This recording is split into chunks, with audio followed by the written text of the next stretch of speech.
kune munhu akachenjera, kune munhu anoziva zvaanoita, ari kuona kuri kuenda mhepo naika.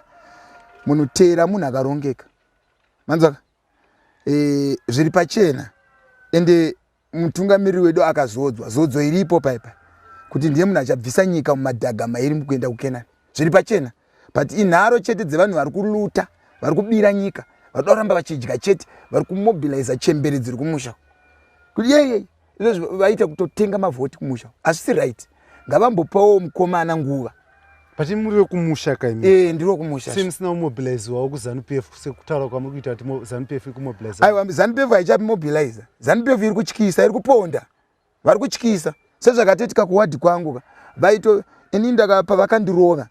Vaiburisa maphotos angu ndakadambuka makumbo. Vachirairidza machembere mumaraini. Kuti maona mumwe wenyu tamudambura makumbo. Ani muruzona. Saka chembere futi vakatotya. Ari kungovhota. Vaitoti iwe wenewe tokuziva. Tokuziva muchenda ikoko. Muchitera murume madzibaba. Zvino mukangokuenda chete.